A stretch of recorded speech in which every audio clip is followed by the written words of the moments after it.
तौकीर रजा जैसे लोग आए, इनके मन में ये आया कि भाई ताकत होनी चाहिए, हम सारे द्वारा नियंत्रित होनी चाहिए। जब वोट हमारा, जलवा हमारा, तो फिर हमारे ही नीचे सांसद बैठे, हमारे नीचे विधायक बैठे और हम जिसको कहे वही रहे। और आपने वही दौर देखा है उत्तर प्रदेश का, जब माफियाओं के कुत्तों से मुख्यमंत्री हाथ मिलाने जाते थे।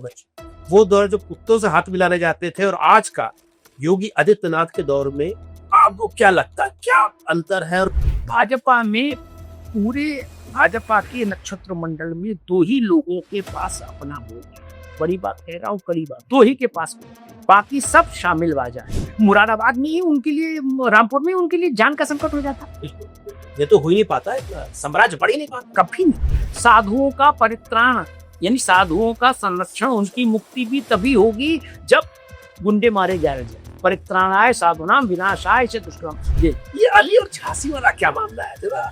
रामपुर में आजम खान को चुनौती, लोग कहते थे कि रामपुर में दो ही लोगों का शासन रहा, नवाबों का और आजम खान का। मैंने 5 उदाहरण दिए, 5 उदाहरण उत्तर प्रदेश ने देश में लोग जानते। मुख्तार, अतीक, आजम खान, तौकीर, ये लोगों के नाम का चिराग जलता था इनके। ये जेल बंद होते थे, मछली खानी है तो जेल में तालाब खुदता था मछली। तो बात पूछा अमित शाह जी से कि आपने विदेश यात्रा देखी, तो उन्होंने कहा विदेश में भाजपा को चुनाव लड़ना हो तो मैं जरूर जाऊंगा, वरना मैं देश में काम देखूंगी। विदेश जो चुपचाप कंबल ओढ़ के, रजाई ओढ़ के बैठ गया है लक्ष्मण रेखा के भीतर, वो ही सर्वाइव कर। जिसने कंबल उतार फेंका और लक्ष्मण रेखा लांघी, वो हिंदू हो या मुसलमान। बरेली के बारे में चर्चा है कि झुमका गिरा रे बरेली के बाजार में कहा जाता था, लेकिन आजकल का नए परिप्रेक्ष्य में अगर देखा जाए तो बरेली मतलब तौफीक रजा हो गया। ऐसा आपको क्या लगता है कि बरेली का जो झुमका गिरा वाला 60 के दशक में, 70 के दशक में था, क्या उसको बदलाव आ गया है, या ऐसा क्यों है कि तौफीक के नाम से जाना जाता है, ना कि बरेली अपने आप के जो उसकी प्रतिष्ठा है, गौरव हुआ करता है, उसके नाम से? देखिए, मुझे लगता है इसके 2 पहलू हैं। एक पहलू तो ये कि जो 60 के दशक का आपने उल्लेख किया, तो उस वक्त तौकीर रजा की प्रजाति के लोग आक्रामक ढंग से समाज में नहीं थे। आला हजरत की दरगाह बरेली में तब भी थी और आज भी जी। लेकिन तब आला हजरत की दरगाह एक श्रद्धा और विश्वास की इमारत की जगह, आस्था की। टकराव, उग्रवाद, तनाव, इसका वहां से कोई लेना देना नहीं। जब तौकीर रजा जैसे लोग वहां इमर्ज हुए और उन्होंने अपनी ताकत वहां से हासिल करने की कोशिश की आला हजरत की दरगाह से। मुसलमानों में 2 स्कूल हैं पूरी दुनिया भर में, सुन्नी मुसलमानों के सिर्फ 2 ही स्कूल हैं, एक बरेलवी, एक देवबंदी। तो बरेली की हैसियत वहां से हमको समझ में आती है ग्लोबल उसमें कॉन्टेक्स्ट में। लेकिन जब तौकीर रजा जैसे लोग आए, इनके परिवार के और लोग ऐसे नहीं रहे पहले, इनके पूर्वज, इनके मन में ये आया कि भाई ताकत होनी चाहिए, सियासत हम सारे द्वारा नियंत्रित होनी चाहिए। जब वोट हमारा, जलवा हमारा, तो फिर हमारे ही नीचे सांसद बैठे, हमारे ही नीचे विधायक बैठे और हम जिसको कहे वही रहे। एक प्रक्रिया तो यहाँ, फिर दूसरी प्रक्रिया आई कि नहीं, मेरे आशीर्वाद से नहीं बने, मैं ही बनूं, मैं खुद क्यों नहीं बनूं। तो तौकीर मियां ने पार्टी बनाई। अब मुश्किल यहां से आती है कि तौकीर जैसे लोगों ने कोई हसरत पाली, ये एक पक्ष है। दूसरा उससे भी खराब पक्ष है कि हमारी सियासत ऐसी हसरतों के सामने आत्मसमर्पण कर देती है, वहां से समस्या पैदा होती है। कोई व्यक्ति खुद में हसरत पाल ले, मान लीजिए संजय राणा सोचे कि भाई मैं प्रधानमंत्री हो गया, तो आपके सोचने से नहीं हुआ ना, लेकिन कोई पार्टी आपके पीछे खड़ी हो जाएगी तो आप रेस में आ जाएंगे। मुझे याद है मायावती जी मुख्यमंत्री थी और कड़क प्रशासन, कड़क मुख्यमंत्री कहा जाता था। बरेली में दंगा होकर आया तौकीर रजा में, मायावती ने कहा कि इसको जेल भेजो। कौन है ये? जब शासन चाहे तो जेल तो हो ही जाएगी। वो बिल्कुल बिल्कुल। बरेली और जलने लगा।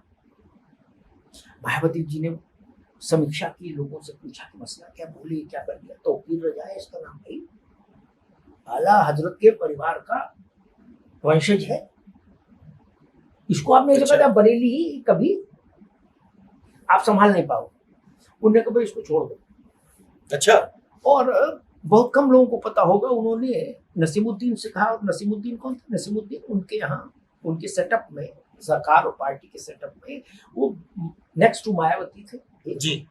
18 बड़े विभागों के मंत्री थे, 18 मिनिस्टर्स, और बसपा में मुसलमानों का सबसे बड़ा चेहरा। मायावती ने नसीमुद्दीन से कहा कि नसीमुद्दीन तुम एक काम करो, तुम जहाज ले जाओ हमारा, क्या, और मौलाना को बैठा के रखना इज्जत के साथ। तो यह आलम था। तब मौलाना को लाया गया। मायावती जिंदगी बोली भाई भूल चूक लेने देनी, हमें पता नहीं था, आप इतने बड़े आदमी हो, चलो। वहां से तौकीर रजा का दिमाग खराब होना शुरू हो। उनको लगा कि नहीं यार, मेरे तो जूते में धमक इतनी है, मुझे पता ही नहीं था। हाँ, उत्तर प्रदेश का शासन 72 घंटे में मां मुख्यमंत्री को अपने पांव पीछे खींचने पड़े और मुझसे बुला के मेरा इस्तेमाल करना पड़ा। मुलायम सिंह की सरकार आई, उसके बाद मुलायम सिंह ने मौलाना को एक भरी सभा में शॉल ओढ़ाई और माला पहनाई और प्रणाम किया। और उसके बाद उन्होंने अखिलेश यादव से कहा कि उनको राज्य मंत्री बना।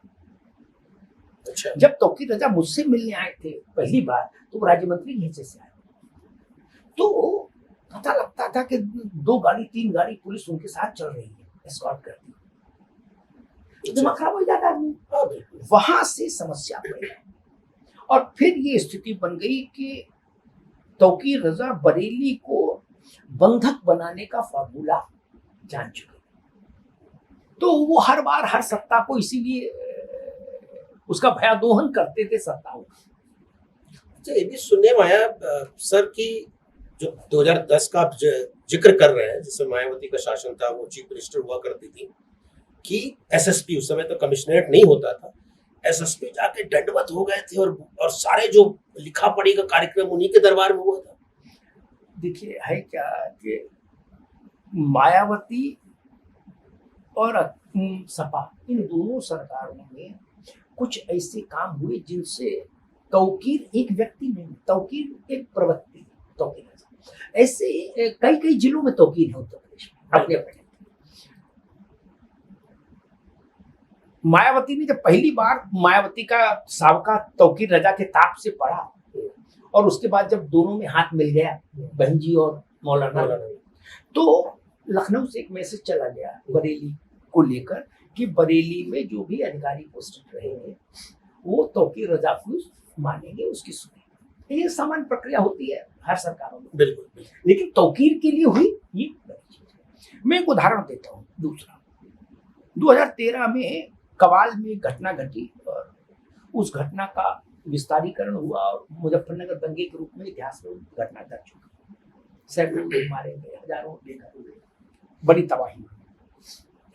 उस घटना में एक व्यक्ति मुख्य अभियुक्त था, उसका नाम था, तो वो रहा दिवंगत हो गए, मौलाना नजीर। वो वांटेड थे, पुलिस उनको ढूंढ रही।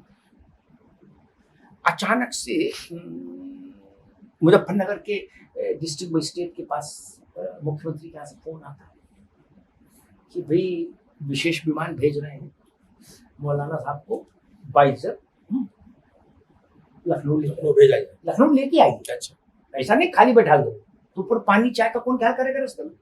चाहिए ना, झोला कौन पकड़ेगा? तो डीएम और एसपी मौलाना के पास आए। उनका मदरसा और वो जो है मेन रोड पर ही है, बड़ी 20 एकड़ जमीन उन्होंने कब्जा कर रखी। तो मौलाना को मैसेज हो गया था कि मौसम बदल चुका है, तो मौलाना फिर छुपने पर तो आदमी मुंह बाहर आता है, बोले हाँ भाई क्या है, हो गया दिमाग ठीक, हमें ढूंढ रहे थे। अरे बोले 50 मिनट में लखनऊ उतरे जाके और 20 मिनट में मुख्यमंत्री को बस। अखिलेश जी मुख्यमंत्री थे, नेताजी ने इस्तेमाल किया, जलेबी रबड़ी ये सब खिलाया पिलाया। वो कहा भाई मौलाना साहब अब आप ही के भरोसे है, उसको मामले को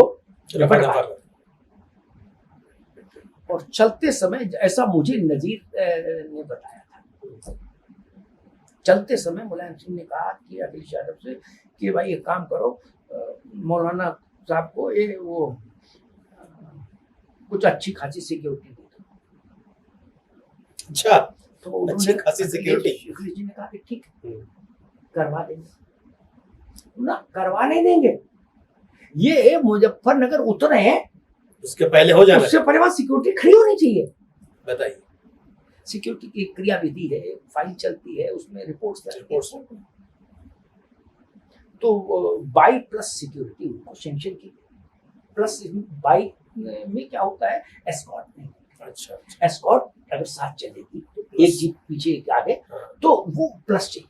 अच्छा, तो बाई प्लस नहीं। उसके बाद जब मैं मौलाना से मिला तो मौलाना के मदरसे में 20-25 पुलिस वाले खाटों पे लेटे धूप सेक रहे थे, केले खा रहे थे। तब मौलाना ने मुझे बताया कि मुलायम सिंह नहीं माने, जब बोले ये जो भावना, इसने सत्ता का साष्टांग दंडवत करा दिया माफियाओं के सामने, अपराधियों के सामने। ये केवल तौकीर रजा या मौलाना नजीर का नहीं है विषय, ये मुख्तार के साथ भी था ऐसे, ये अतीक के साथ भी रहा। एक डिप्टी एसपी ने एक मशीन गन बरामद की, जो सेना की हथियार था, सेना के उपयोग का हथियार था, वो मुख्तार के लिए एक व्यक्ति बेचने की उसमें प्रक्रिया में आया। मुख्तार ने कहा कि सेना के हथियार खरीद ले, छोटे छोटे कहाँ चलाएंगे डायरेक्ट, ये तो गनीमत है। बोफोर्स पर मन में आकर कहता 4 बोफोर्स गाजीपुर भिजवाओ। उसमें जिस डिप्टी एसपी ने उस कांड को क्रैक किया और उस घटना को घटने से रोका, मुख्तार अंसारी इतना नाराज हुआ था कि मुलायम सिंह यादव ने एक रात में IG Meerut, DIG Meerut, SSP और डिप्टी एसपी चारों का सस्पेंड कर दिया जी। और बाद में वो डिप्टी एसपी निलंबित हुआ, फिर बर्खास्त हुआ, फिर पागल घोषित किया गया, फिर जेल में रहा, अंत में वो इस्तीफा देके जान बचाई। तो ये जो ताकत इन लोगों को मिलती है ना, ऐसी मिलती है जब सत्ता इनके चरणों में गिर जाती है, दंडवत हो जाती है। आपको तो खैर 4 दशक का पत्रकारिता का अनुभव रहा है और आपने वो भी दौर देखा है उत्तर प्रदेश का, जब माफियाओं के कुत्तों से मुख्यमंत्री हाथ मिलाने जाते थे मंच में, और आज का दौर, क्योंकि मैं इसलिए आपसे प्रश्न पूछ रहा हूँ, वो दौर जो कुत्तों से हाथ मिलाने जाते थे और आज का योगी आदित्यनाथ के दौर में आपको क्या लगता है, क्या अंतर है, और क्यों जो एक अपराधी है भय से कांप रहा है, और कह सकते हैं मुख्यमंत्री बोल रहे हैं कि भय मुक्त राज्य, और अपराधी इस राज्य को छोड़ के भाग रहे हैं, उसका कारण क्या? आप क्या लगता है कि इसमें क्या चीजें सही है, क्या चीजें बदली है समय के अनुसार? भाई देखो, सबसे बड़ी उपलब्धि मेरी दृष्टि में योगी आदित्यनाथ की और उनके शासन की ये है कि उन्होंने संगठित अपराध गिरोह, छोटा अपराध हर समय होता है, हर युग में होता है, उस पर कोई अंकुश नहीं लग सकता। स्ट्रीट पर होने वाला अपराध तो कोई मोबाइल छीन के भाग गया तो फिर भागी गया, 100% तो अपराध हो ही नहीं सकता कहीं भी। तो रामराज में भी अपराध था। लेकिन सबसे बड़ा जो है कि जो माफिया थे, जो समानांतर सत्ता थे, शासन प्रशासन जिनके लिए बिल्कुल कालीन बिछाए रहता था, डीएम एसपी जिनके यहाँ हाजिरी देने जाते थे, जो अपना दरबार लगाते थे जिसमें अधिकारी पेश होते थे, वो व्यवस्था ध्वस्तीभूत कर दी बाबा ने। और ये व्यवस्था का यह शामिल बाजा वाला मामला नहीं है, समझो। शामिल बाजा मतलब ये सबका योगदान वाला विषय नहीं, ये सिंगल फॉर्म में योगी आदित्यनाथ का मसला है। अच्छा जी, इसलिए मैं इसमें क्रेडिट शेयर नहीं करता। अच्छा, अब मेरे परसेप्शन उसका उदाहरण दूंगा, पूरा नाम नहीं खोलूंगा क्योंकि सेंसिटिव विषय है। एक बड़े माफिया के खिलाफ एक बड़ा फैसला आया तो उसमें अदालत का फैसला था, लेकिन व्यवस्था से भी बहुत अधिकारी लड़ते हैं तब जाके फैसला आ पाता है ना, गवाहों को सुरक्षित रखता है। अचानक से कुछ पॉलिटिकल इक्वेशन बदला, उसमें जो लगे थे उत्साह के साथ लोग। उनमें से एक ने मुझे कहा व्यक्तिगत बातचीत में कि भाई साहब अब कुछ डर सा लगा है, सिस्टम बदल रहा, पॉलिटिकल अलाइनमेंट चेंज हो रहा है, सबसे पहले हमें को निशाना बनाया जाएगा। मैंने कहा कि मुझे नहीं लगता ऐसा है, आपने तो ईमानदारी से काम दो। बोले भाई साहब ईमानदारी का तो क्या है। मैंने कहा कि मुझे लगता है कि जो आप सोच रहे हो थोड़ा आप ज्यादा सोच रहे हो, ऐसा होगा नहीं। तो उनका बस थोड़ा बहुत जो कुछ भरोसा है बोले इन्हीं पर है महाराज। अच्छा, बोले कि बाकी तो फिर बोले सब कुछ हो सकता है। ये जो भाव है ये योगी की यूएसपी, ये व्यक्तिगत यूएसपी। जैसे अच्छा, भाजपा में पूरे भाजपा के नक्षत्र मंडल में 2 ही लोगों के पास अपना वोट है। बड़ी बात कह रहा हूँ, कड़ी बात कह रहा हूँ, बहुतों को अच्छी लगी, बहुतों को खराब लगी। 2 ही के पास वोट है, बाकी सब शामिल वाजा है। शामिल वाजा मतलब बराती है। नहीं, जिसे बैंड होता है ना, जेम्बे बैंड, अच्छा, तो उसमें 20 लोग बजा रहे हैं। अब कौन क्या बजा रहा है किसी को नहीं पता, और कोई कुछ नहीं भी बजा रहा, बस ऐसे लगाए है तो भी उसको मामला फुल चल मार्क्स क्या। लेकिन जब आपको हमने सितार पकड़ा दिया तो सोलो परफॉर्मेंस, सितार का शहनाई पकड़ा दी तो सोलो परफॉर्मेंस। क्या। आप संजय राणा का क्रेडिट मैं नहीं ले सकता था, जी, शामिल वाजा में ले लिए थे। 2 ही के पास वोट है, मोदी और योगी। क्या बाकी सब लोग पार्टी के कारण महत्वपूर्ण है। नेता सब है, अच्छे नेता है, बड़े नेता है, बट पार्टी है तो वो है। पार्टी नहीं रहेगी, खत्म है। पार्टी का शून्य वोट और समर्थन घट जाएगा तो वो हार जाएंगे, चुनाव हार जाएंगे या सामान्य व्यक्ति हो जाएंगे। तो के पास वोट है। व्यक्तिगत तौर पर लोग ऐसा मानते हैं कि योगी आदित्यनाथ माफियाओं के को लाभ देने वाले किसी भी व्यवस्था में, किसी भी उसमें प्रत्यक्ष या परोक्ष रूप से भी शामिल नहीं हो सकते। ये जानते हैं क्या। बाकी सारे नेताओं पर उनको शक रहता है। वो कहते हैं भाई साहब इनके अपराधियों के बड़े लंबे हाथ होते हैं, अब सबको चुनाव जीतना है क्या। बट योगी की जो छवि है वो ये छवि है बाबा नख से शिक तक इनके विरुद्ध है। अब आप देखिए एक चीज, आप तो देश भर के चैनलों पर बैठ रहे हो, हर इतनी डिबेट कर रहे हो, एक विषय आता है कि कुछ अपराधियों के नाम लिए जाते हैं, उसी प्रश्न में आ रहा था कि भाई उनका क्या किया, आता है, आना भी चाहिए। मैं उसका उत्तर मेरी समझ ये कहती हूँ, अपराधी चाहे इधर वाला हो चाहे उधर वाला हो, अब तो मेरे लिए तो अपराधी हो, लेकिन जिनके लिए अपराधी में भी खांचेबाज हैं, मैं उनको बता दूं, जो चुपचाप कंबल ओढ़ के रजाई ओढ़ के बैठ गया है लक्ष्मण रेखा के भीतर, वही सरवाइव कर रहा है। अदर निपटा दिया। जिसने कंबल उतार फेंका और लक्ष्मण रेखा लांघी, वो हिंदू हो या मुसलमान, मारा गया। जन जो बचे हैं जिनके नाम लिए जाते हैं और किसी जात से जोड़े जाते हैं उनके नाम, वो सिर्फ इसलिए बचे हैं उन्होंने चाल, चेहरा और चरित्र बदल लिया, परमानेंटली बदल लिया। मैंने कह सकता, मन बदल गया मैं भी नहीं गारंटी ले सकता, लेकिन बाबा के शासनकाल में उन्होंने अपने टांगे लक्ष्मण रेखा के भीतर कर ली। आप एक भी आदमी बता दीजिए जिसने अपने इलाके में है? आप कहें तो कुछ लोगों के इलाके बता दें, नाम ले दें, उनमें से कोई एक बता दीजिए जिसने 1500 गाड़ियों का जुलूस निकाला हो और कार्बाइन से 1000-2000 राउंड फायर झोंक दिया हो। पिछले 8 साल में तो हमने नहीं देखा। कहीं आपने देखा कि किसी ने कहा कि किसी के ऊपर आक्रमण हमला किया और मार बम पूरा मोहल्ला उत्तर प्रदेश में ऐसा तो नहीं।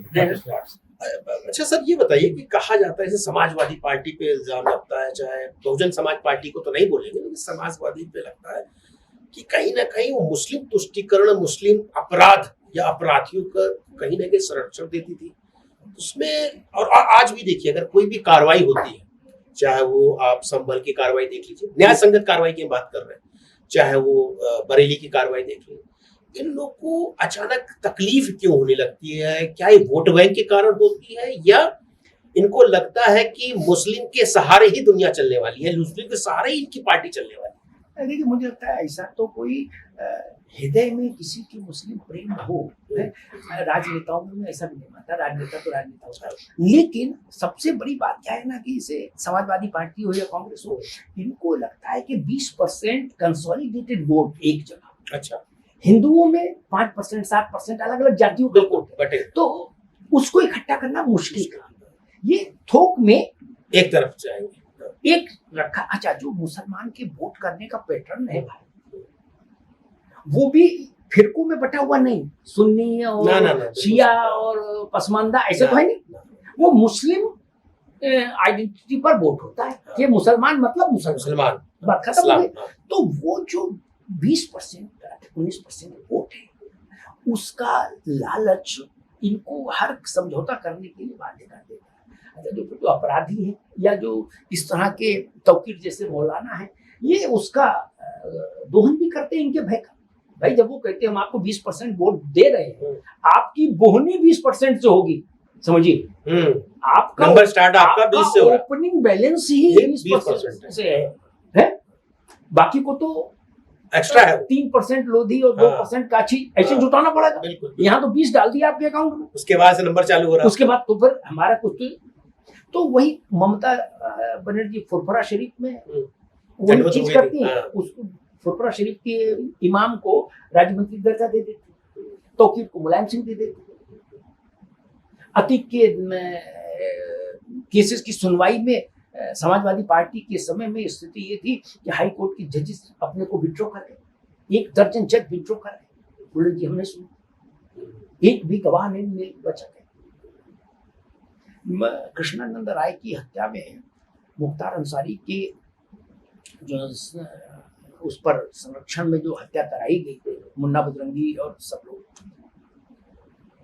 मेरे ख्याल से कई 100 राउंड गोली चली, बम चले, मशीन गन खाली हो गया, बुलेट प्रूफ गाड़ी चिथड़े चिथड़े हो गई, बुलेट प्रूफ जैकेट चिथड़े चिथड़े हो गई, मतलब पूर्वांचल में धुआं धुआं हो गया था उस दिन। उस केस में कोई गवाह नहीं मिला, बताइए, ये स्थिति थी। जज ने जो जजमेंट लिखा उसने कहा कि हमारे पास तो कोई विकल्प नहीं कि हम को सजा कैसे दे सकते, कोई गवाह बोले, लेकिन ये हैरानी की बात है गवाह गए। ये स्थिति थी। आप सोचिए, कर्फ्यू है आजमगढ़ में और मुख्तार का एक बहुत प्रसिद्ध वीडियो है, पीछे पुलिस वाले लटके हैं और LMG लेके जीप के हुड पर बैठ के जीप भाग। ये जो भाव है, ये भाव योगी आदित्यनाथ ने इस तरह के प्रपंच को जड़ मूल से खत्म कर दिया। ये सब ड्रामा नहीं हो सकता, और ड्रामा इधर वाले भी नहीं कर सकते, उधर वाले भी नहीं कर सकते, ये भी जान लीजिए। ऐसा भी नहीं है कि तौकीर ही ड्रामा नहीं कर सकते, ड्रामा इधर वाला भी कोई नहीं कर सकता। सार्वजनिक लोक व्यवस्था को बिगाड़ने का, चैलेंज करने का कोई दुस्साहस नहीं कर सकता। आज के दिन मैं एक उदाहरण देता हूँ कि योगी आदित्यनाथ के काम करने की शैली कैसी है। नोएडा में एक छोटा सा मसला हुआ था, छोटी मसला, उत्तर प्रदेश से बड़े राज्य कि एक उत्पाती किस्म के कुछ लोग घुस गए अपार्टमेंट में, वहां महिलाओं से बदतमीजी की और सब इशू बन गया।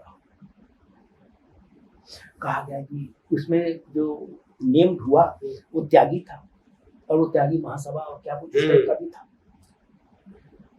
श्रीकांत त्यागी की बात कुछ भाजपा के नेताओं से भी उसके रिश्ते थे, स्वामी प्रसाद मौर्य का बहुत खास था।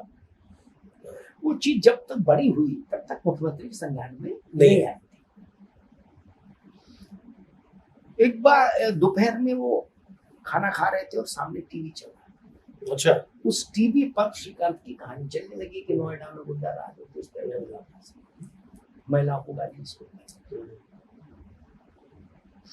उन्होंने 5 मिनट के भीतर ये सुनिश्चित किया कि आज सूर्यास्त से पहले ये गिरफ्तार हो जाना चाहिए, चाहे कहीं से भी हो।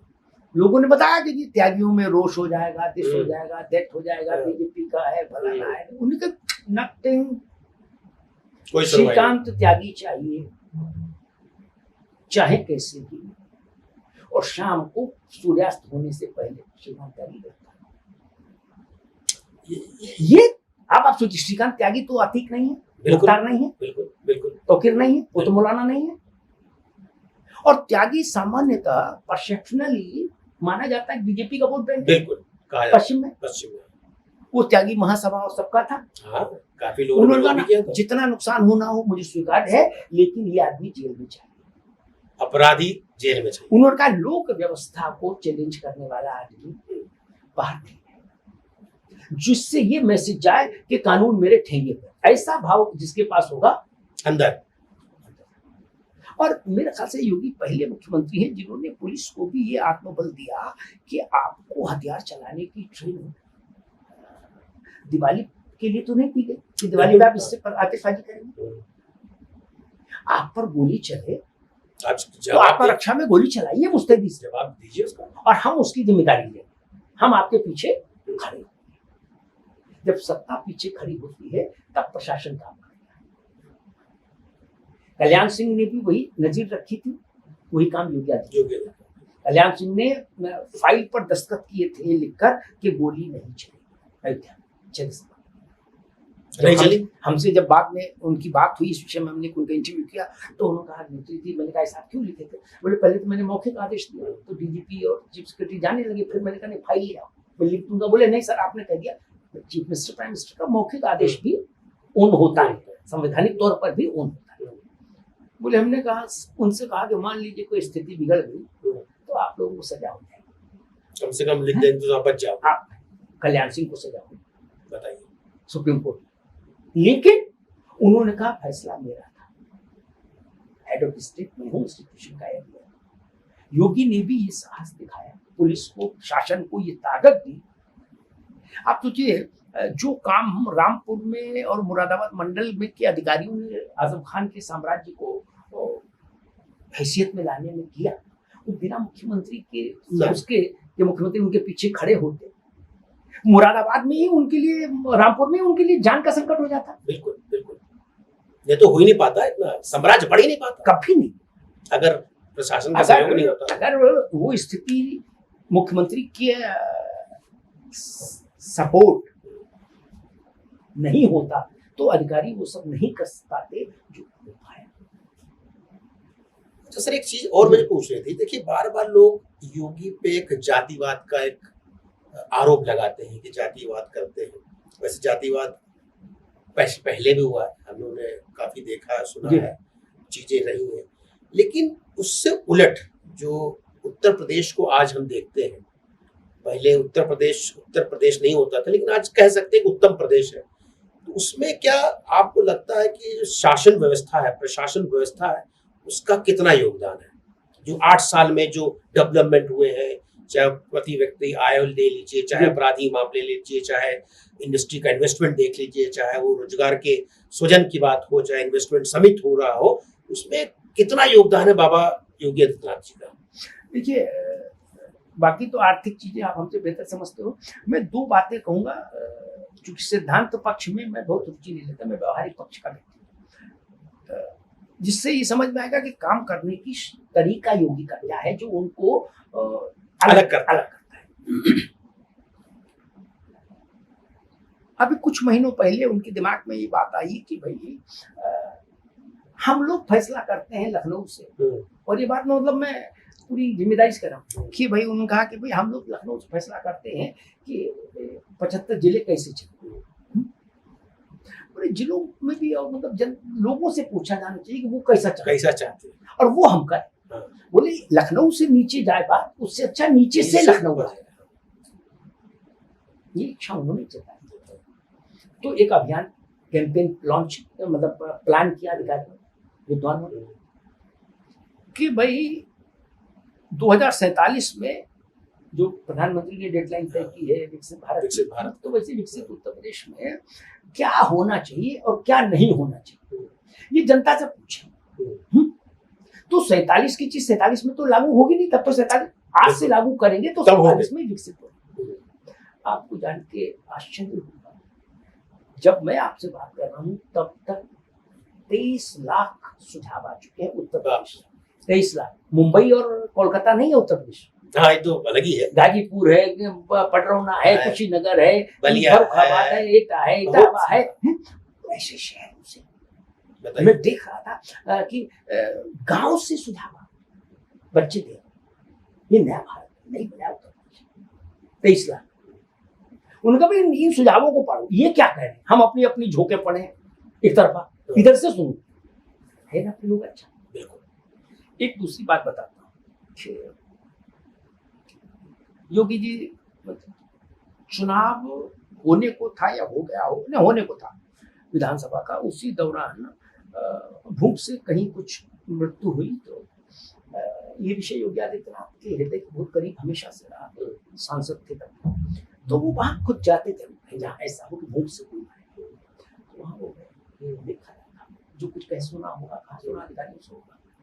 वापस आ गए तो जहाज में उनकी बगल की सीट पर एक व्यक्ति बैठे थे, ये उनको नहीं जानते थे लेकिन वो जानते थे, तो उन्होंने नमस्कार नमस्कार कहा कि मैं उत्तर प्रदेश में सीनियर आई सरकार पूछा आपके पास क्या विभाग, तो बताया खाद्य एवं आपूर्ति, तो उनका राशन की दुकान आपके पास आती है, उन्हीं के अंडर आता है। उनका इसी घटना घट गई आपको पता है, तो उनका नहीं ऐसी कोई घटना नहीं, सब फेक है, जबकि खुद मिल के आ जाते, तो उनका मैं देख क्या बोले नहीं नहीं कई कारण होते हैं, आप लोग चीजों को समझ नहीं पा रहे हैं। बात खत्म हो गई, अपने अपने गंतव्य पर उतर के चले, चुनाव हो गया, सब हो गया, और महीने 1.5 महीने में बाबा मुख्यमंत्री हो गए। योगी आदित्यनाथ ने उस अधिकारी को बुलवाया, अब काटो तो खून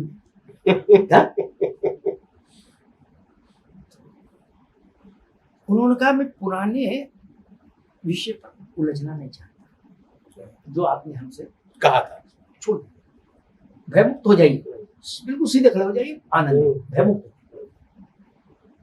मैं चाहता हूं कि कितनी दुकानें, शायद 88,000 थी, तो बोले मैं चाहता हूं कि इन दुकानों पर एक साथ छापा पड़े एक दिन। अच्छा, कैसे हो सकता है, डीजीपी को भी बुला लीजिए, डीजीपी को भी बुलवा, 88,000 राशन की दुकानों पर एक दिन में एक साथ छापा चला,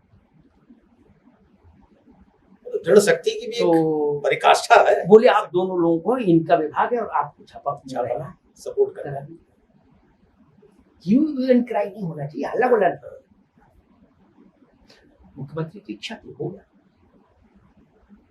30 लाख या 32 लाख फर्जी राशन कार्ड निरस्त, ये इच्छा था उनका, इसलिए लोग भूख से मर जाते क्योंकि राशन दूसरे तो काम करने की उनकी जो है ना, वो थ्योरी वाली फाइल नहीं है उनके दिमाग, प्रैक्टिकल वाली फाइल रहती है कि काम कैसे करना। एक दूसरा उदाहरण देता हूं कि कैसे सोचते हैं वो, ये समझना।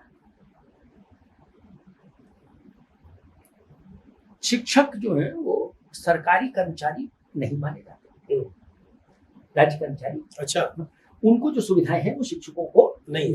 अच्छा, तो ये विषय बार बार शिक्षक उठाते हैं। एक कार्यक्रम हुआ शिक्षकों का बड़ा लखनऊ में, तो उसमें ये बात आई, और खास तौर पर जैसे शिक्षा मित्र हैं, अनुदेशक हैं, इनकी तनख्वाह शिक्षा मित्र की 10,000 रुपया मांगते हैं। अब 10,000 में अगर कोई बीमार हो जाए परिवार में, क्या करेगा, तो मृत्यु के अलावा फिर कोई कुछ रास्ता ऑप्शन नहीं। अनुदेशक है वो 7,000 का, ये बात आई, तो मतलब मैं इसको थोड़ा सा एडिट करके बता रहा हूँ, संपादित करके, ये विषय उन तक पहुंचा,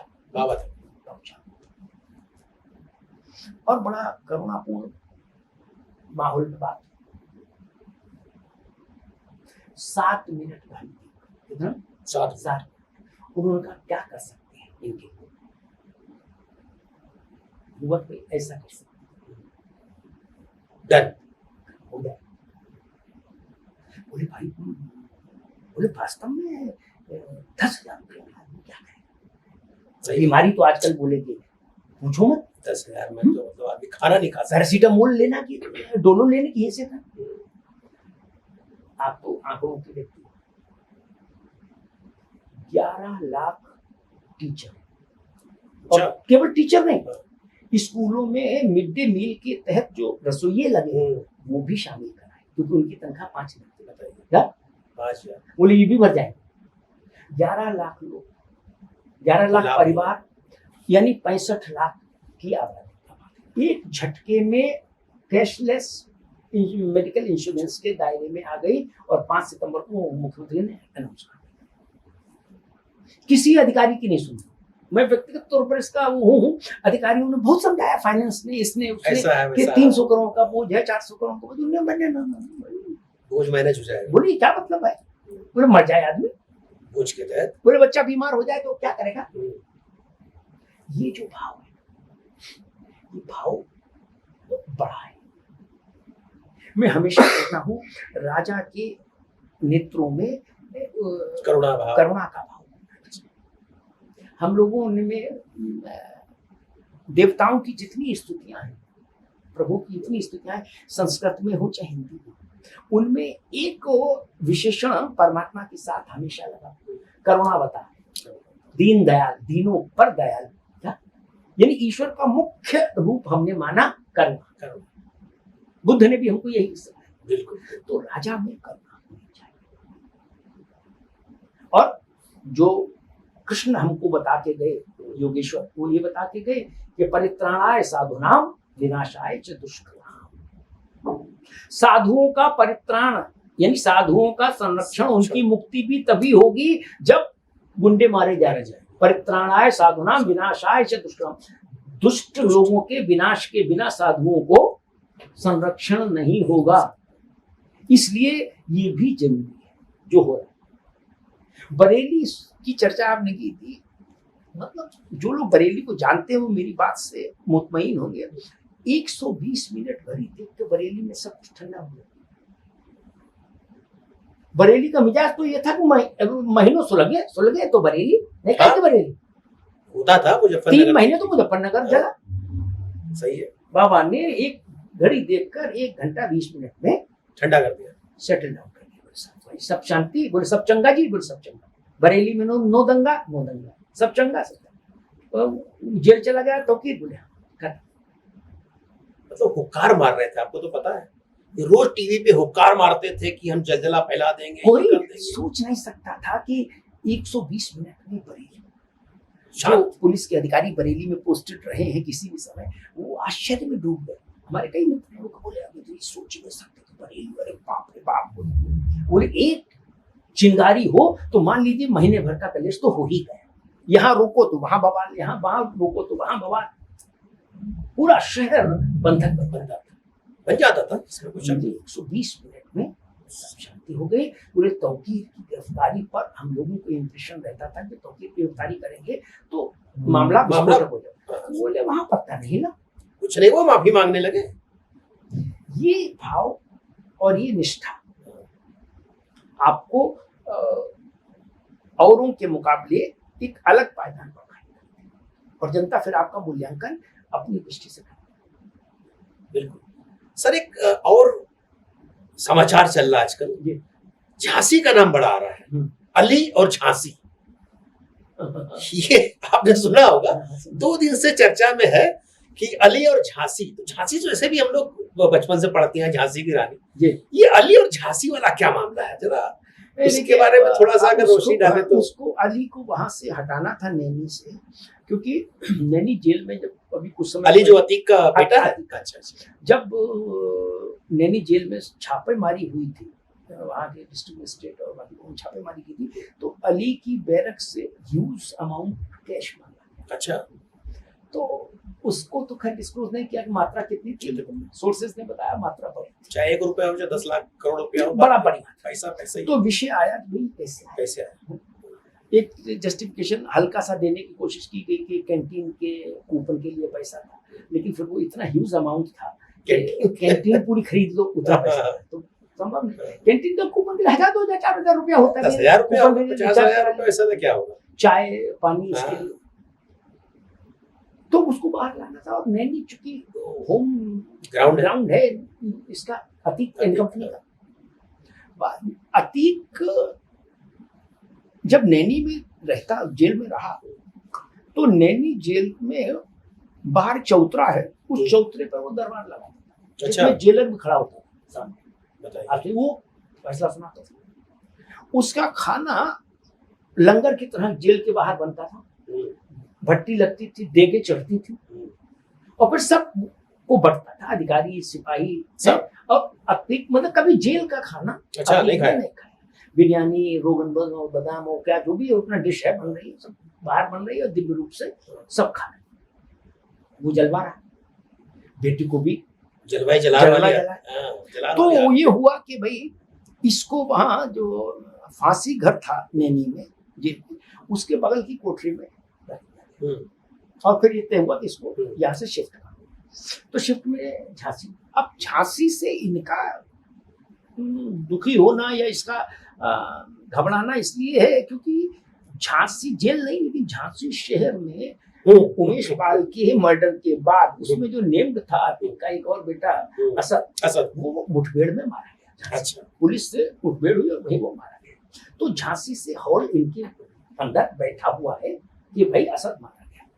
दूसरा क्या है कि झांसी जेल का, अब ये लोगों का है अपना परसेप्शन का, लोग कहते हैं भाई सगुन कुछ गड़बड़ है। हालांकि सगुन तो क्या, हजारों लोग जेल में बंद हो चुके हैं अब तक। मुख्तार वहां रहे झांसी जेल में लंबे समय तक, तो वो फिर स्थितियों में अल्लाह को प्यारे हो गए। मुन्ना बजरंगी वही था, तो भी प्यारे हो गए। फिर मुन्ना बजरंगी को जब झांसी से ट्रांसफर किया गया तो फिर जिस जेल में गया वहां मारा गया। तो इसलिए अतीक का ये बेटा थोड़ा सा भयाक्रांत दिखाने की कोशिश कर रहा है खुद को। अब ये असली भी हो सकता है भय और नकली भी हो सकता है। ये लोग बड़े बहुमुखी हैं, ये तो बड़े ड्रामेबाज हैं।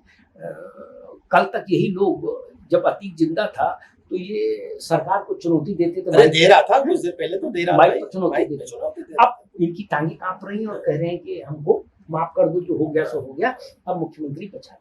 तो मुझे लगता है कि आप देखिए, अतीक की बीवी, अशरफ की बीवी और मुख्तार की बीवी, तीनों फरार है महिलाएं। फरार है कि लापता है? नहीं, वो लापता है, फरार है, जो भी कहिए आप, वो तीनों गायब है। क्या? बिल्कुल। इसका मतलब आप सहज और सामान्य तो नहीं। सहज सामान्य होते तो कानून का पालन करते, दिखाई देते। अगर आपका वैसा मन मिजाज नहीं है, आप कहते भाई ठीक है, उन लोगों ने जो किया, पुरुषों ने किया, हमारा कोई लेना नहीं, ठीक है, आप अदालत को फेस करते हैं। और अगर आप शामिल नहीं है तो किसी की पत्नी होने के नाते तो आपको सजा नहीं हो सकती। इसका मतलब आपका मन मिजाज भी वैसा ही था।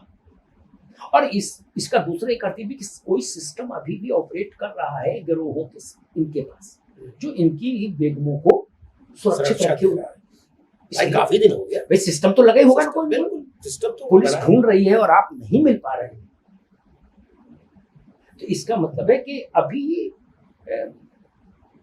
और एक योगी आदित्यनाथ में और भी वो है, उनका लक्षण विशेष है कि वो जिसे होता है ना भाई, कि अभी हम लोग चर्चा कर रहे थे, हमारे तुम्हारे दो सहयोगियों की तबीयत थोड़ी सर्दी जुकाम था, तो भाई डॉक्टर क्या मान लीजिए गया, तो डॉक्टर ने कहा भाई ये दवा ले जाओ, खाओ। एक खुराक खाई, ठीक हो गया, ड्यूटी पे आ गया, दवा छोड़ दी। क्या? फिर डॉक्टर के पास गए तो डॉक्टर कहा भाई नहीं, आपको पूरा इलाज खाने कोर्स पूरा कोर्स नहीं करोगे बार बार बीमारी आएगी।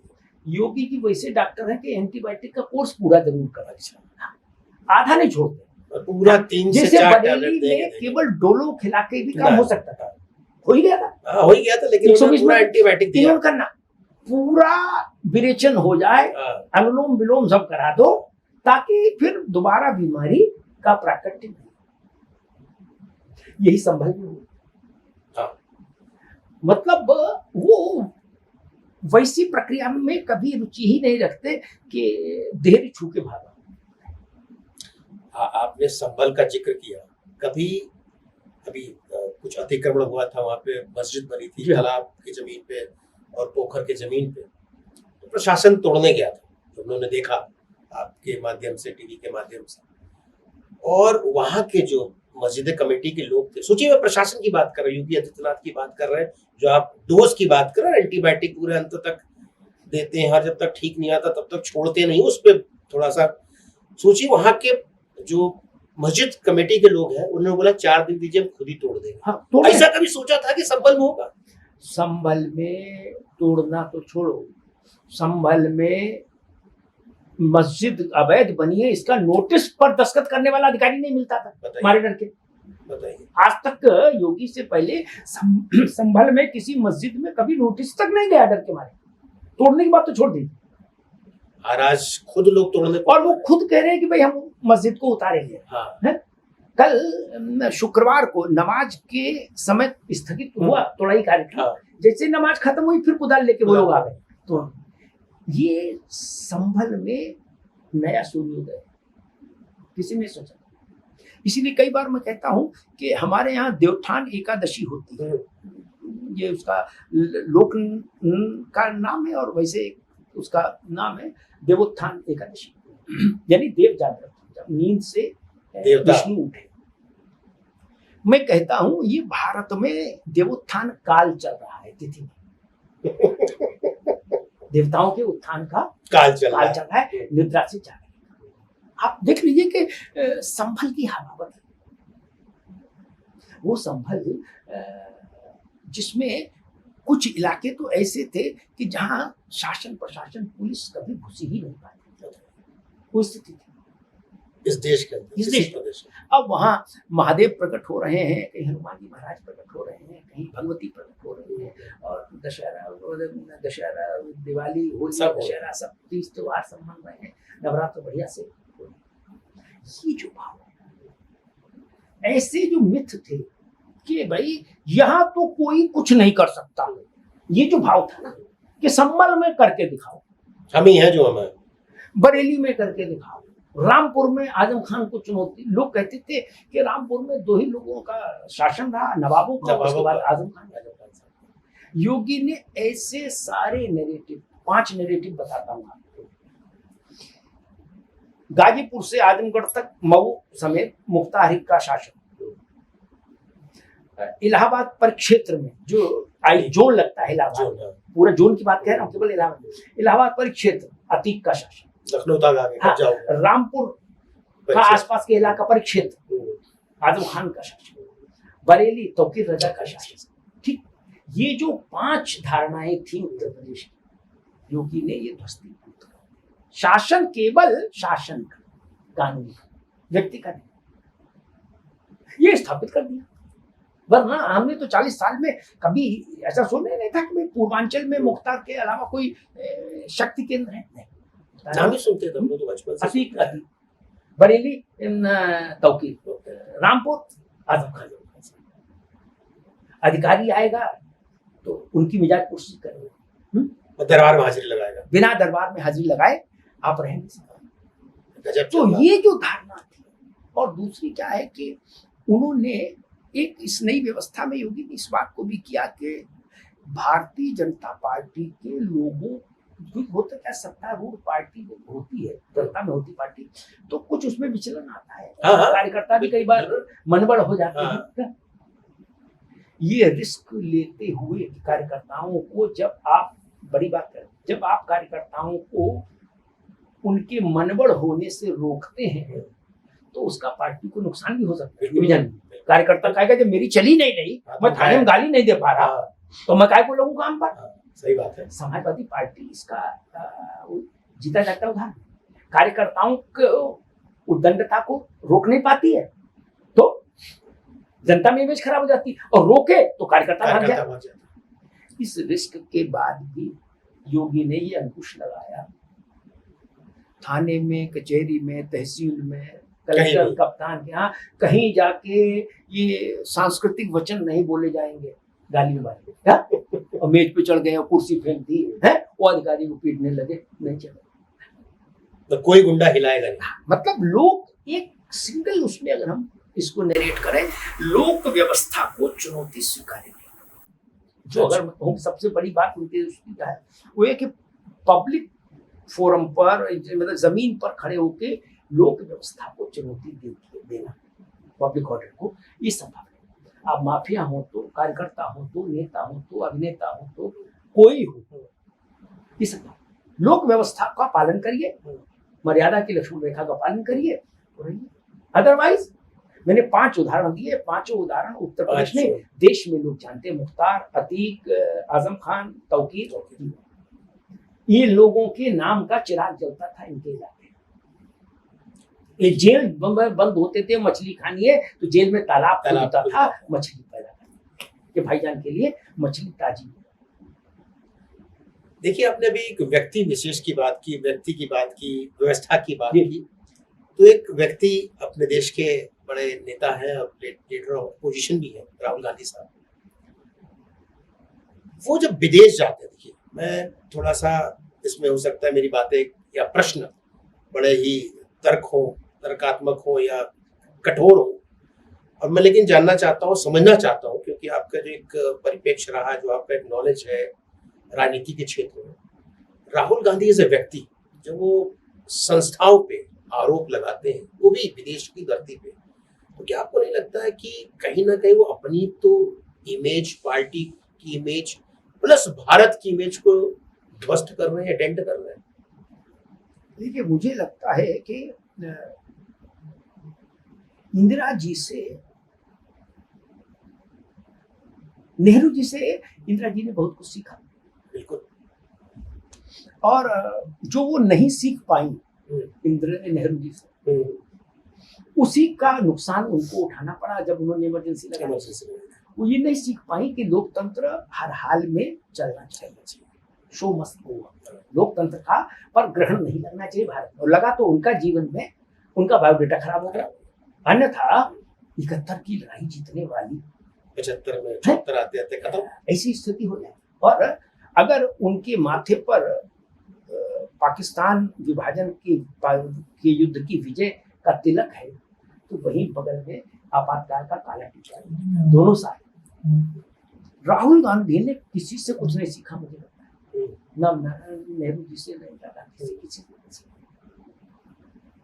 आपको ये तय करना होगा कि आप भाजपा से लड़ रहे हैं, नरेंद्र मोदी से लड़ रहे हैं, या देश से लड़ना चाहते हैं।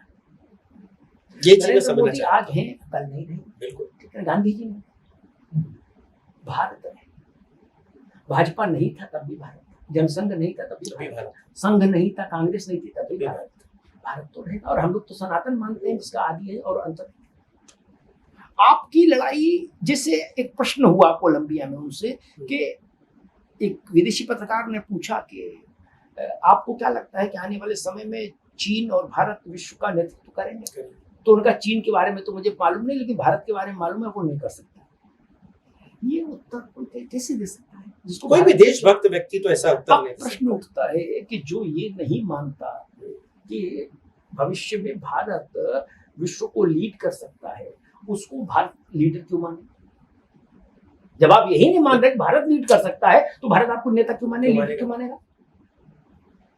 तो कई बार मुझे ऐसा लगता है कि राहुल जी कुछ दूरी तक ठीक जाते हैं, फिर कुछ ऐसा ब्लंडर कर देते हैं कि सारी कुछ गुलगोबर हो जाते हैं। जैसे जिस परिपक्वता की और जिस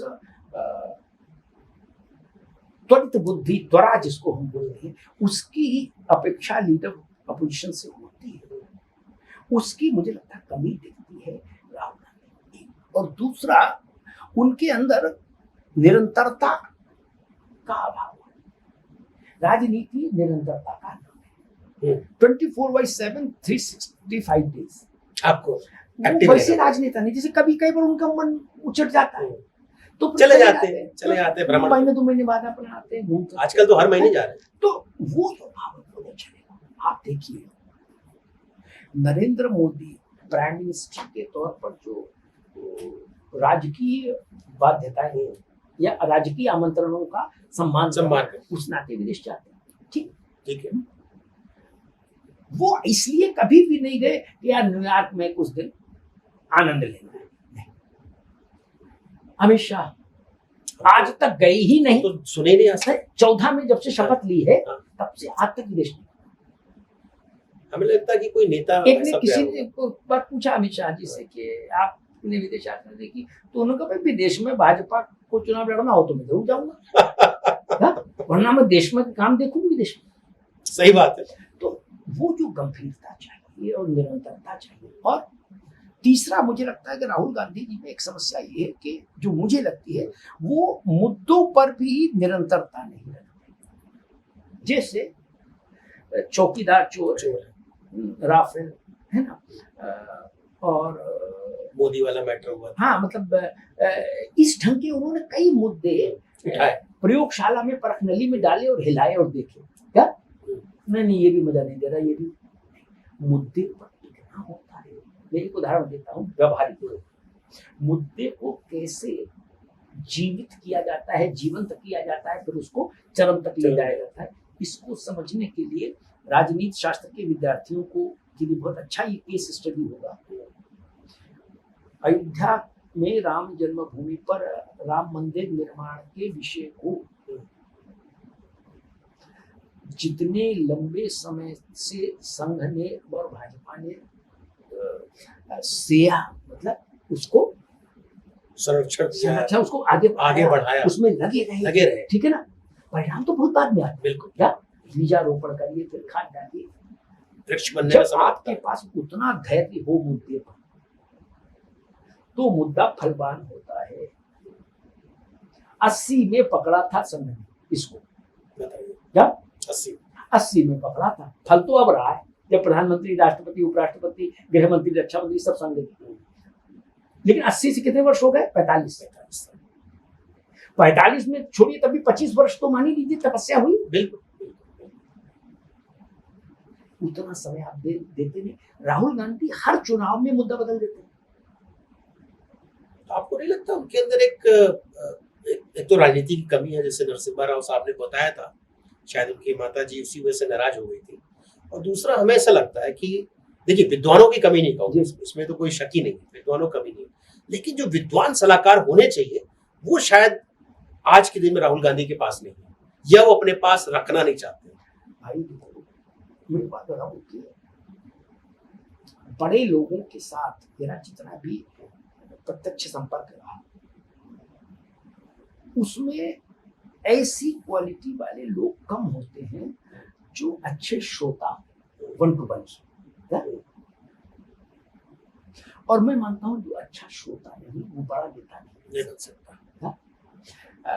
राहुल जी के बारे में मैं तो कभी नहीं मिला, लेकिन जो लोग उनसे मिल के आते हैं वो मानते हैं कि वो बहुत जल्दी ऊब जाते हैं किसी भी चीज से। ना यार संजय अनुभाई कुछ और हो तो बोल, नहीं ठीक ओके ठीक। कुछ लोग हैं पुराने जो इंदिरा जी से भी मिल ले और राहुल जी से, वो कहते थे इंदिरा जी भी अच्छी श्रोता थी। वो जानती थी कि जयपुर से आदमी आया है, 5 मिनट तो सुनो, मैं किस लिए आया है? अगर आते ही इससे कहते मैंने आई नो मैं जानती हूँ भाई, मुझे क्या बताओगे यार। नेक्स्ट तो वो लोग सोचेंगे मैं किस लिए आया, अगर मेरी नेता मुझे 5 मिनट नहीं दे सकता। इंदिरा जी ने ठीक हो, हाँ बताओ, और कोई बहुत हल्की बात भी कह रहा हो जिसका बहुत महत्व नहीं, तो भी उसको वो ऐसा शो करती थी जैसे बड़ी गंभीर बात तुम कह रहे हो और हम तुम्हारी बात को बड़ा सुन रहे, गंभीरता से ले रहे हैं। अच्छा ऐसा, हाँ मैं देखूंगी, अच्छी बात बताइए क्या, उसकी बात उनके काम की नहीं, बाद में निकाल देंगे दिमाग से, लेकिन उस वक्त सुन। राहुल जी के साथ समस्या, नरेंद्र मोदी के साथ लोगों का इंप्रेशन ये है कि वो अपनी ही बात कहते हैं, ऐसा लोग प्रचार करते हैं। मेरा व्यक्तिगत अनुभव ये है वो अच्छे श्रोता है, बहुत अच्छे श्रोता है। अगर आप आउट ऑफ द बॉक्स कोई बात बताओ ना होगा तो वो समय आपकी मुलाकात का जो तय हुआ उसमें कई गुना एक्सटेंड हो जाएगा। अच्छा, कई मुलाकातें फिर चलती रहेंगी, होल्ड में चली जाएंगी। जब आप बाहर निकलेंगे तो मतलब कि कई लोग वेटिंग में बैठे, अच्छा कैसे हो, कैसे करोगे, कैसे बताओ, मान लीजिए आप ही को कह दूंगा कैसे करोगे, सुन बशर्ते बात थोड़ी आउट ऑफ द बॉक्स होनी चाहिए, उस लेवल की होनी, कोई नवाचार, जिसमें नवाचार कोई नया कि हम चाहते हैं कि भाई ये जो आदमी और जंगल के पशुओं का जो टकराव बढ़ रहा है इस पर कुछ ऐसे एक मेरे दिमाग में तो फिर कुछ 10, 15, 20, 25, 30 मिनट तक सुनेगा, उसका 20 में क्वेरी करें, नहीं फिर ऐसे कैसे होगा, तो फिर उस क्या करेंगे, अब जमीन की भी समस्या है, इस टाइप के क्वेरी करेंगे। बिल्कुल, भाई इमारतें भी चाहिए, कैसे होगा। और अगर आपने कोई उनको तो वो कहेंगे कि मेरे कार्यालय आपसे कोऑर्डिनेट करेगा और फला फला विभाग के अधिकारी आपसे मिलेगा, हैं?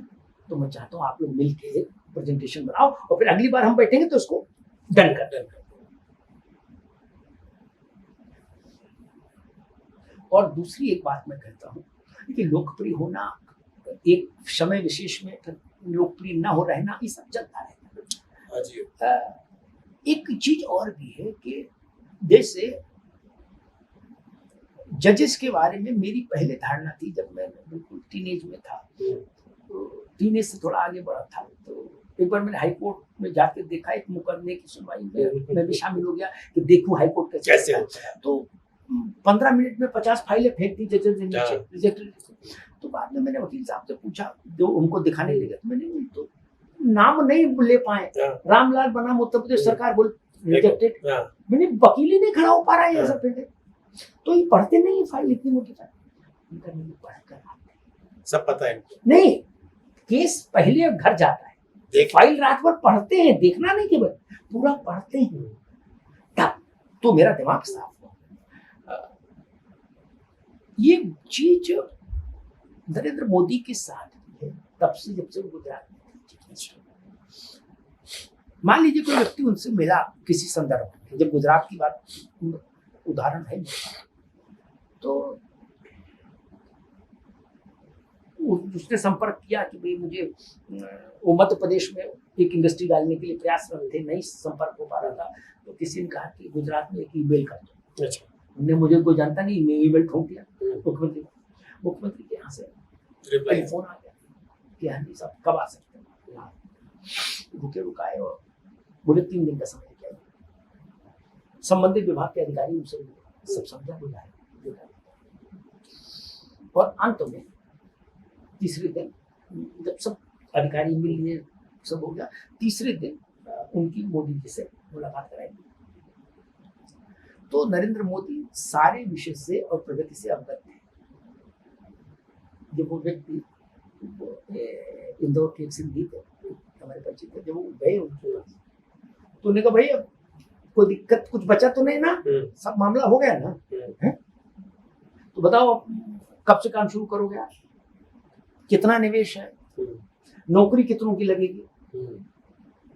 तो हंसने लगे, बोले भाई एक काम करिए, ऊपर के 100 लोग आप रखिए, भाई आपका कारोबार है, नीचे के 900 हमको दे दीजिए, तो हमारे राज्य के बच्चों को काम मिल जाएगा, रोजगार मिल जाएगा। और हंसने लगे और बोले कि नारियल मुझसे फोड़वा लीजिए, धन्यवाद।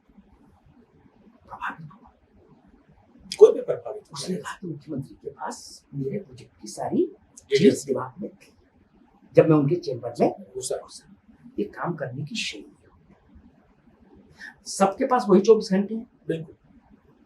उस 24 घंटे में, अच्छा एक चीज और देखिए कि होता क्या है, आपकी देह और आपका थॉट प्रोसेस दोनों दुरुस्त होने चाहिए। एक बार मैंने बड़े उससे एक चीज सोची कि भाई नरेंद्र मोदी और योगी आदित्यनाथ 18-20 घंटे पब्लिक उसमें रहते हैं, हाइज, और जब घर में भी रहते तो भी मीटिंग ये सब लोगों से घिरे ही रहते। जब सोने जाते उस तभी लोग नहीं होते। शरीर तो शरीर है, वो तो राजा और रंक में बराबर है। शरीर की केमिस्ट्री तो एक सी है। क्या नई बात कहता हूँ, क्या किसी ने कोई ऐसा वीडियो देखा जिसमें मोदी जी ऐसे जमुई ले रहे हैं, योगी जी ऐसे जमुई ले रहे हैं, हमने तो कभी धीरे चल रहे हो, कभी ऐसे कर रहे हो, अरे भाई बड़ा दर्द हो गया। हम ही लोग कर लेते हैं क्या, ज्यादा थक जाते हैं। कभी देखो, कभी चाल में उतर ना, कभी मतलब जो चैतन्यता है उसका जो मीटर है वो डाउन देखा, फुल्ली अटेंटिव। ये बड़े नेताओं में होनी चाहिए, तब ना विशिष्ट हो। कभी ऐसे ऐसे करते देखा, और ये सामान्य क्रियाएं, करने का कोई गलत भी नहीं, देह है, हो सकता है, थकेगी। कभी अंगड़ाई लेते देखा, हम ही लोग कई बार चेयर पर ऐसे कर लेते, क्यों? वो तो कारण होगा। सही है। वो चीज भी चाहिए। एंड ऑफ डे मनुष्य है, मनुष्य है, लेकिन अगर आपने उस पर विजय प्राप्त की, आपने देह के सामान्य व्याकरण को लांघ दिया है। ये सामान्य व्याकरण ये है जो हमने अभी डिस्कस किया। ये जो है ये सामान्य व्याकरण को लांघने की बात है। ये बड़ी चीज है, और ये आपके पास तभी आ सकता है जब आपका जीवन संयम से भरा हो, आपका जीवन योग के दिनचर्या के अनुरूप, प्रकृति की दिनचर्या के अनुरूप हो, और मानसिक तौर पर आप बहुत कुंठित लुंठित नहीं होते। अगर आप मानसिक तौर पर कुंठित हैं और उस टाइप के हैं, सैडिस्टिक टेम्परामेंट के हैं, तो आपकी देह पे उसका रिफ्लेक्शन दिखेगा। आप प्रफुल्लित नहीं दिखेंगे, बिल्कुल चैतन्य अवस्था नहीं दिखेगी। बिल्कुल सही। तो इस मुझे ऐसा लगता है कि ये दो चेहरे मैंने ऐसे देखे कि जिन्होंने अपने किसी पब्लिक अपीयरेंस में कभी लो फील नहीं कराया इनकी बॉडी। देखिए मैं बार बार ये प्रश्न पूछ रहा हूँ क्योंकि आपका जो तजुर्बा है, कहा जाता है कि जो मनुष्य का दिमाग है उसको अगर बाहर निकाला जाए तो धरती से चांद तक एक डोरी बन सकती है। लेकिन दो व्यक्ति मेरे नॉलेज में है जिनको लगता है कि जैसे मनुष्य का दिमाग है धरती से चांद तक, वो दो व्यक्ति से सुधांशु त्रिवेदी जी और आप, वो चांद से वापस लाके धरती पे लगता है जुड़ जाता है। तो इतना आपके अंदर ज्ञान का सागर भरा हुआ है। मैं ये जानना चाहता हूँ कि ये जो प्रधानमंत्री का आपने नाम लिया, चाहे वो योगी जी का नाम लिया, नो डाउट इन्होंने राजनीति का परिप्रेक्ष्य बदल दिया।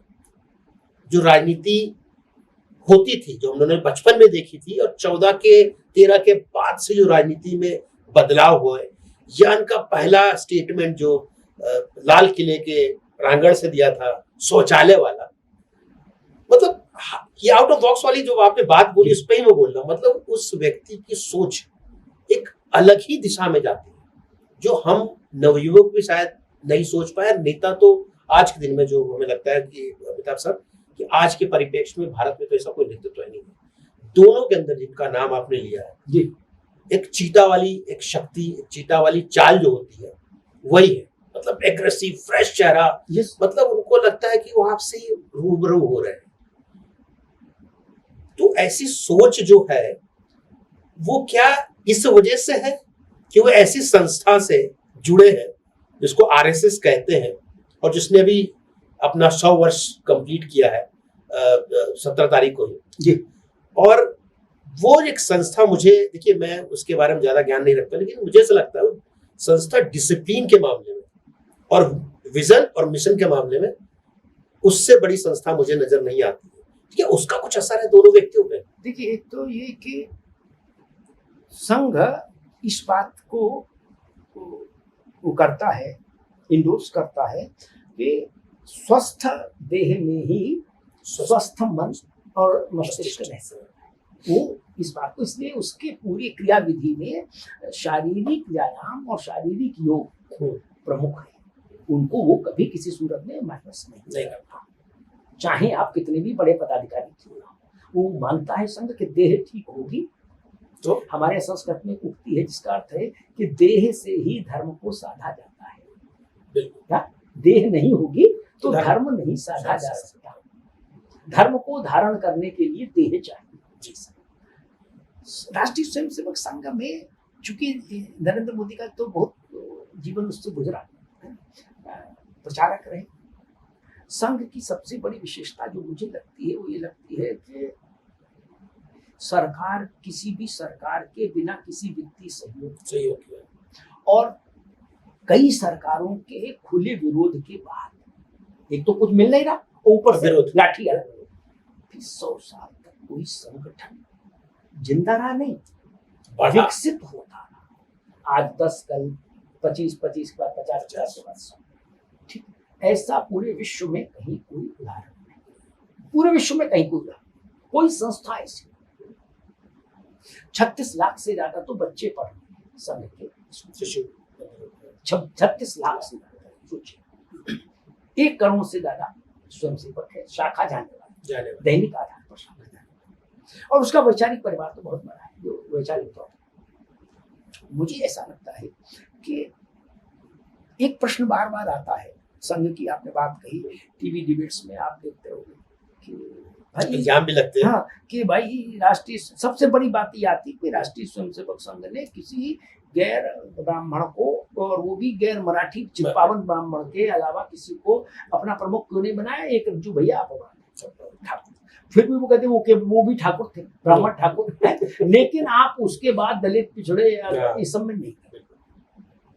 मैंने इसमें एक नई बात कही पिछले दिन, मैंने कहा कि जो लोग संघ और भाजपा दोनों को जानते हैं वो इस सत्य को जानते हैं, भले संघ भागवत जी मंच पर न माने, ये मोदी जी न माने, नड्डा जी इसको करना होता, हम भी जानते हैं और नड्डा जी भी जानते हैं कि महत्वपूर्ण विषयों पर संघ के परामर्श का मोल है भाजपा, उसके बिना परामर्श के महत्वपूर्ण निर्णय नहीं लिए जाते। ये व्यक्तिगत तौर पर मैं जानता हूँ पत्रकार के नाते।